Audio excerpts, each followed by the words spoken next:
अस्सलाम वालेकुम।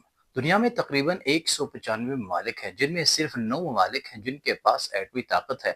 अमेरिका, रूस, चीन, फ्रांस, इंडिया, पाकिस्तान, शुमाली कोरिया और इसराइल। एटमी ताकत होने का सिर्फ इतना फायदा है कि कोई भी मुल्क आप पर हमला करने से पहले 100 बार सोचता है, क्योंकि जवाबी हमला तबाहकुन हो सकता है। तो फिर 186 मुल्क क्यों नहीं सोचते कि वो भी एटमी ताकत बने।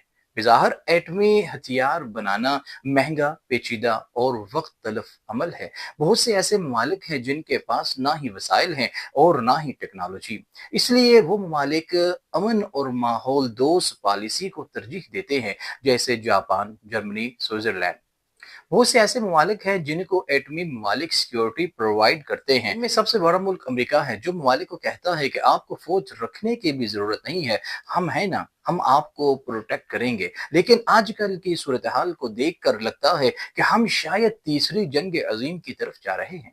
शायद तारीख खुद को दोहरा रही है, आवाजें बुलंद हो रही हैं, लेकिन सुनने वाला कोई नहीं। राख अभी ठंडी नहीं हुई, लेकिन बारूद फिर से गर्म हो रहा है। दुनिया भर में गोले गिर रहे हैं, बहुत सी जगहों पर नस्लकुशी हो रही है। भूख एक जंग बन चुकी है। सब जंगें तो हमें बिज़ाहिर अलग अलग नजर आ रही हैं, लेकिन इन सब की जड़ एक ही है: ताकत, जमीन और अना।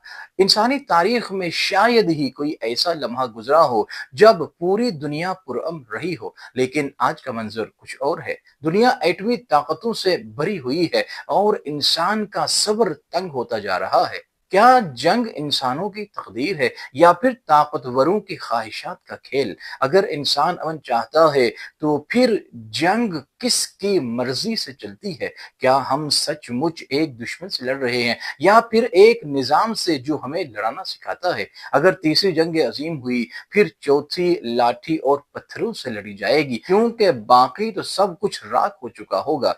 आज के दौर में दुनिया को तबाह करने के लिए अब लाखों फौजी नहीं चाहिए। अब सिर्फ एक गलतफहमी, एक फैसला और एक बटन ही काफी है।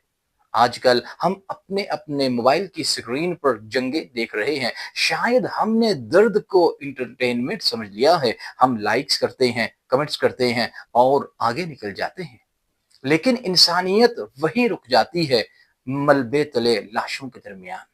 सवाल ये नहीं कि तीसरी जंग अजीम होगी या नहीं, सवाल ये है हम इसे रोकने के लिए क्या कर रहे हैं। हम अपने अंदर वो जंग कब खत्म करेंगे जो रोज तबसरे, नफरत और खामोशी की सूरत में लड़ी जाती है। शायद जंगें पहले बाहर नहीं होती, पहले वो अंदर दिलों में शुरू होती हैं, लिहाजा वो दिलों में ही खत्म की जा सकती हैं। जंग को रोकने के लिए सिर्फ एक ही हथियार चाहिए और वो है शऊर की बेदारी। अल्लाह ताला पूरी दुनिया को, बिलखुसूस उम्मत इस्लामिया को अपनी हिफ्ज़-ए-मान में रखे। आमीन।